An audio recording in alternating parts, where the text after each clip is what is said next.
사도행전 10장 1절부터 8절까지 보겠습니다. 가이사랴에 고넬료라 하는 사람이 있으니 이달리아 부데라 하는 군대의 백부장이라. 그가 경건하여 온 지방과 더불어 하나님을 경외하며 백성을 많이 구제하고 하나님께 항상 기도하더니, 하루는 제9시쯤 되어 환상 중에 밝히 보매 하나님의 사자가 들어와 이르되 고넬료야 하니, 고넬료가 주목하여 보고 두려워 이르되 주여 무슨 일이니까? 천사가 이르되 내 기도와 구제가 하나님 앞에 상달되어 기억하신 바가 되었으니 내가 지금 사람들을 요빠에 보내어 베드로라 하는 시몬을 청하라. 그는 무드장이 시몬의 집에 유숙하니 그 집은 해변에 있다 하더라. 마침 말하던 천사가 떠나매 고넬료가 집안 하인 둘과 부하 가운데 경건한 사람 하나를 불러 이 일을 다 이루고 요빠로 보내니라. 아멘. 이 가이사랴에 고넬료라 하는 사람이 있었습니다. 이 사람은 이탈리아 부데라 하는 군대의 백부장이라고 했습니다. 즉 로마 군대의 지휘관입니다. 백부장입니다. 그 밑에 100명의 부하가 있는 사람이죠. 유대인의 입장에서 보면 이방인입니다. 그런데 이 사람이 경건했습니다. 온 지방과 더불어 하나님을 경외하며 하나님을 경외하는 사람이었어요. 그래서 어떻게 했냐면 백성을 많이 구제하고 하나님께 항상 기도하더니 그랬습니다. 하나님을 믿는 사람이었습니다. 유대 땅에 와서 일하지만은 그 하나님을 믿었어요. 그래서 아주 거룩한 마음, 사모하는 마음으로 하루하루를 살았습니다. 항상 기도한다고 했습니다. 하나님께 향한 마음이 신실한 것을 볼 수가 있죠. 어려워서 어쩌다가 한두 번 기도한 게 아니에요. 항상 기도했습니다. 믿음이 있습니다. 신실합니다. 진짜 믿었어요. 근데 기도만 하고 하나님만 섬긴 것이 아니라 많이 구제했다고 했습니다. 그 동네 사람, 그 지역에 있는 어려운 사람들을 많이 구제했어요. 물심양면으로 소외계층을 도와준 겁니다. 자기네 나라 사람이면 모르는데 이방인입니다. 식민지에 와가지고 통치하는 지배 국가의 장교입니다. 그런데 차별하지 않고 무시하지 않고 그 어려운 사람들을 자기가 할 수 있는 힘을 다해서 도와준 거예요. 한두 사람도 아니라 많은 사람들을 도와줬다고 했습니다. 그러니까 이 사람 성품을 보면 굉장히 선한 사람임을 알 수 있어요. 이 착한 사람들의 특징이 있습니다. 그것은 나를 위해서 살지 않아요. 착한 사람들은 항상 남을 배려합니다. 나눔이 자연스럽게 이루어집니다. 또 누군가 어려운 사람을 보면 그냥 지나갈 수가 없어요. 그 사람을 위해서 기도해 주든지 상담해 주든지 전도를 하든지 도움을 주든지 자기가 할 수 있는 최선의 것을 해서 그 사람을 살리려고 합니다. 근데 착하지 않은 사람은 남이야 어떻게 살든 말든 죽든지 말든지 감각이 없어요. 신경이 안 쓰여. 나만 잘 살면 돼. 내 자식들만 잘 되면 돼. 그 이상은, 그 바깥에 있는 사람들은 관심의 대상이 전혀 아닙니다. 근데 착한 사람들은 어디 가든지 누가 어려운가, 누가 힘든가, 내가 누구를 도와야 되는가, 항상 이렇게 생각합니다. 이 마음은 하나님이 주신 거예요. 하나님의 마음입니다. 근데 인간이 타락한 이후에는 자기 중심적인 사고와 자기 중심적인, 자기만을 위하고 자기만을 만족하려는 삶을 살게 된 겁니다. 그래서 예수 안 믿더라도 세상에서 착한 사람들은 하나님의 그 선하신 성품이 있기 때문에 이와 같이 누구한테 피해를 주거나 손해를 끼치거나 고통을 주는 일보다는 고통이 있는 자에게 위로를 주고 아픔이 있는 자에게 가서 그 눈물을 씻어줍니다. 많은 기부를 하고 헌신을 하고 희생을 합니다. 이 사람이 아주 너무 착한 사람이라는 걸 알 수 있어요. 하나님을 향해서도 착하고 사람을 향해서도 착합니다. 그런데 이 기도와 구제가 하나님께 상달이 된 거예요. 계속 하다 보니까 하나님이 때가 차가지고 무엇인가 응답을 주셨습니다. 9시쯤 됐습니다. 지금으로 얘기하면 오후 3시이죠. 9시쯤 되어 환상 중에 하나님이 천사들을 보내셔가지고 메시지를 주셨어요. 고넬료야. 그러니까 고넬료가 보고서 두려워했죠. 주여, 무슨 일이니까?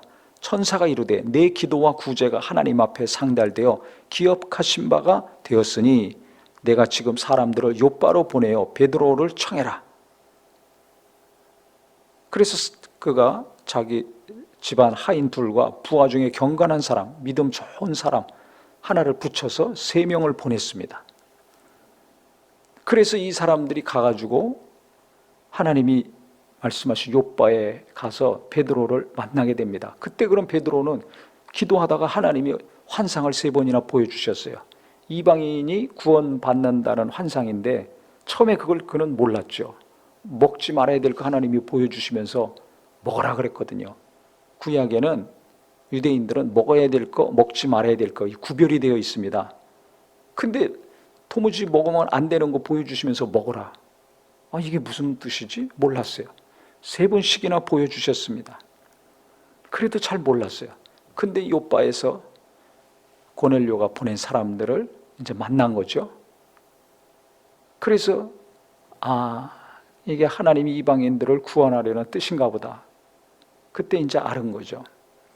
그래서 갔습니다. 가서 둘이 만나가지고 뭐 하겠습니까? 예수 믿는 사람이니까 베드로와 그 일행들이 가서 복음을 전했습니다. 그래서 고넬료와 그 집안 사람들, 그 관계된 사람들이 베드로가 설교할 때 성령이 임했어요. 예수님을 믿고 그 다음 기도할 때 안수해서 성령을 주로 받았는데 얼마나 하나님을 사모하고 얼마나 기도를 많이 했던지 성령이 말씀 들을 때 임했습니다. 복음을 들을 때 임했습니다. 성령 받은 거를 어떻게 하느냐? 갑자기 앉아서 말씀 듣던 사람들의 입에서 방언이 막 터져 나오는 거예요. 하나님을 찬양합니다. 그러니까 베드로와 같이 간 일행들이 깜짝 놀랐어요. 이방인들도 성령이 임하는구나. 이걸 처음 알은 겁니다. 그래서 그 다음부터 이방인에게 복음이 전파된 거예요. 할례 받지 않은 사람들에게 복음이 전파된 거예요. 그래서 그 이후에 안디옥 교회, 이방인들의 중심이 된 안디옥 교회가 11장에 탄생을 합니다. 이전까지는 고린도전서 이 10장 이전까지는 유대인들에게만 복음을 전한 겁니다. 사도들이, 바울도 그렇고 회당을 중심으로 유대인들에게만 복음을 전했는데 이때로부터 사도들이 깨달은 거예요. 예수님은 이방인들을 위해서도 오셨구나. 할례 받지 않은 이방인이라 할지라도 우리 민족이 아니라 할지라도 예수님은 믿는 자에게 구원을 베푸시고 성령님을 보내주시는구나. 이방인도 성령 받고 방언 말할 수 있구나. 완전히 복음의 지경이 확산이 된 겁니다. 그래서 자기 민족 유대인 중심으로만 복음을 전하고 전도하다가 이제 이방인들, 이 땅에 있는 모든 사람들을 위해서도 예수님이 오셨고 그들이 예수 믿으면 누구든지 성령 받을 수 있구나. 이거를 안 겁니다. 그래서 이방인의 사도로 나중에 바울을 불러서 사용을 하시죠. 중요한 것은 이방인에게로 이 사건이 복음을 확산되는 기초가 되는데요. 그럼 왜 그 많은 사람 중에 하필 고넬료였느냐? 그가 착했어요. 지역에 사는 사람들, 자기는 지배하는 식민지 지배 국가에 파송된 사람이었지만, 장교였지만, 지위도 있었지만 사람들을 불쌍히 여기는 착한 마음이 있었습니다. 하나님을 믿는다면 이 착한 마음이 있어야 됩니다. 내가 지위가 높으면 높을수록 목에 힘주고 그 힘으로 뭔가 과시하려고 합니다. 돈 좀 벌면 돈 있다는 거 과시하려고 그러죠. 공부 잘하고 좋은 학교 가고 출세하면 지위가 높아지면 높아질수록 뭔가 그것 과시하려고 하죠. 교회가 크면 목사나 집사나 청년이나 목에 힘주고 삽니다. 근데 이 사람은 그러지 않았어요. 힘을 주지 않았어요. 자기가 갖고 있는 힘을 계속 어려운 사람들에게 계속 흘러가게 했습니다. 나눠줬습니다. 그 다음에 항상 기도했어요. 어려울 때만, 아플 때만 위기가 처했을 때만, 문제 있을 때만 기도한 것이 아니라 항상 기도해. 아플 때나 안 아플 때나, 일이 잘 될 때나 안 될 때나, 누가 속삭일 때나 기쁘게 할 때나 관계없이 우리 성도님들처럼 항상 기도한 겁니다. 그러니까 이것이 쌓여서 적금 들면 나중에 만기가 돼서 목돈 큰 돈을 내가 찾듯이 쌓이다 보니까 하나님이 천사를 보내셔서 베드로를 초청해서 만나게 하시고, 베드로 사도를 통해 가지고 예수님 믿고 성령 받고 방언이 나오고 거듭나게 했습니다. 얼마나 은혜를 받았는지 몰라요. 이 가정에서 전한 사건 때문에 복음의 방향이 전 세계로 확산이 된 겁니다. 이방인에게까지 확산이 된 겁니다. 신학적으로, 기독교 역사적으로 획기적인 변화가 일어난 사건입니다. 그 밑바닥에는 뭐가 있었는가? 막 사람들 모아가지고 포럼을 만들고 뭐 출판회를 하고 논문을 발표하고 아니면 어떤 주장을 하고 세를 모아가지고 이렇게 변혁을 일으킨 게 아니에요. 항상 날마다 기도했어요. 쉬지 않고 기도하고, 내 주변에 있는 가까운 사람들, 어떤 어려움이 있는지 모르지만 그 사람들을 계속 도왔습니다. 이게 능력입니다. 언제 응답이 올지는 몰라요. 언제 내가 심은 대로 거두는 일이 일어날지 몰라요. 거둘 때도 무엇으로 하나님이 거두게 하실지는 모릅니다. 하나님이 고넬료에게 이때 무슨 금덩어리를 많이 안겨주시지 않았어요. 갑자기 더 백부장에서 천부장으로 승진하게 하지 않으셨어요. 중요한 것은 그와 그 가족들과 그와 함께 하나님을 경외했던 자들이 다 예수님을 믿고 성령으로 인침받고 방언이 터져나왔다는 사실입니다. 놀라운 은혜와 복을 주셨습니다. 우리도 마찬가지입니다. 세상 사람들이 하는 거 그거 쫓아가면 방황하다가 믿음에서 떠납니다. 하나님을 쫓아가야 돼요.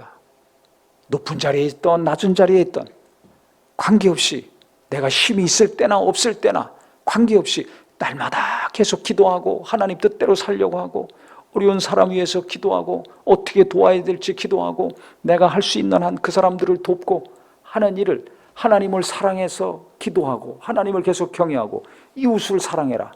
두 가지 아닙니까? 성경이 말하는 것은 하나님 사랑, 이웃 사랑입니다. 예수님이 오셔서도 아버지를 사랑했기 때문에 아버지 뜻에 순종해서 이 땅에 오셔서 고난받으신 거 아닙니까? 우리를 사랑하셨기 때문에 또 우리의 죄를 다 담당하시고 고난 가운데 죽으신 거 아닙니까? 예수님도 아버지를 사랑하셨고 우리를 사랑하셨어요. 그래서 너희도 서로 사랑하라고 하신 거예요. 너희들끼리 네 힘으로 못하니까 내가 너희들 사랑한 것 같이 서로 하라는 것입니다. 그것을 이 고넬료가 하고 있었어요. 그러니까 하나님이 가만히 두시겠어요? 계속 보시고 보이고 나중에 만기돼서 목돈을 타듯이 하나님이 기억하시고 주목하시다가 때가 차니까 베드로를 보내주시고, 서로 베드로를 그것도 기도할 때 서로 알게 하셨잖아요. 그래 기도가 중요한 거예요. 바쁘다고 기도 안 하고 딴짓만 해보세요. 뭔가 일이 될 것 같지만 잘 안 됩니다. 그래서 사업을 하던, 애를 키우던, 공부를 하던, 직장일을 하던, 뭐 하나님 일을 하던 항상 하나님 앞에 기도하는 우리 모두가 되기를 바랍니다.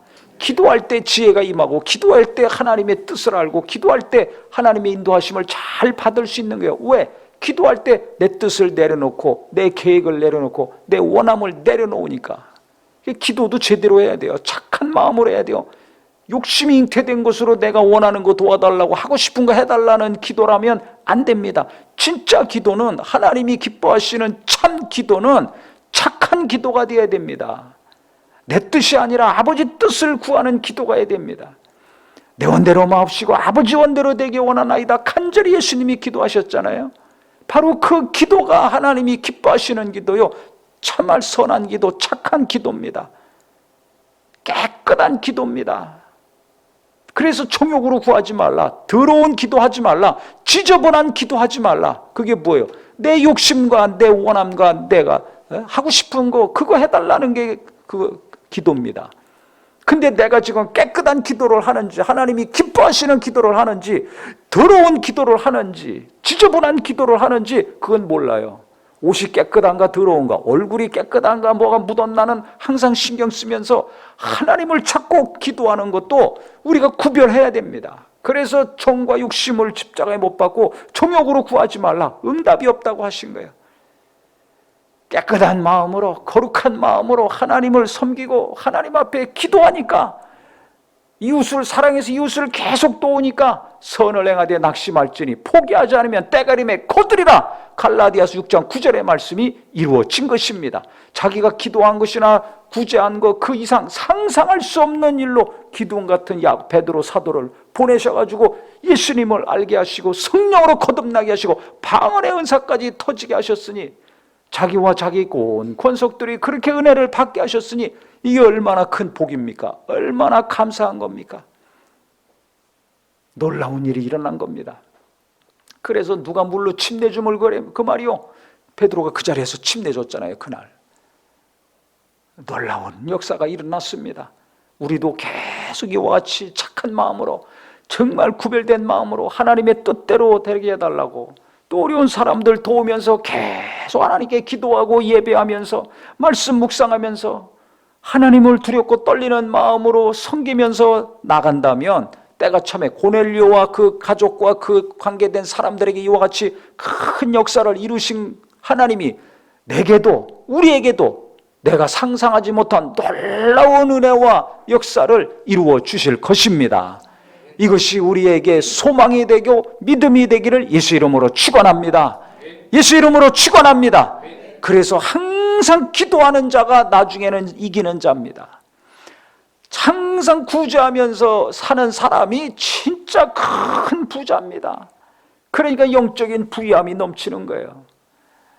나뿐만 아니라 내게 관계된 사람들에게까지 큰 역사가 일어나는 것입니다. 이게 하나님의 역사입니다. 그러니까 세상 사람들이 하는 것만 보고 정신 빠지고 곁길로 가지 마시고 방황하지 마시고, 날마다 오늘도 하나님 앞에, 내일도 하나님 앞에 기도와 말씀 가운데 나가셔서 우리 하나님께서 큰 일을 이루시는 하나님이 기억하시고 때가 참에 큰 일을 부어주시는 은혜의 역사가 되기를 예수 이름으로 축원합니다. 기도하겠습니다.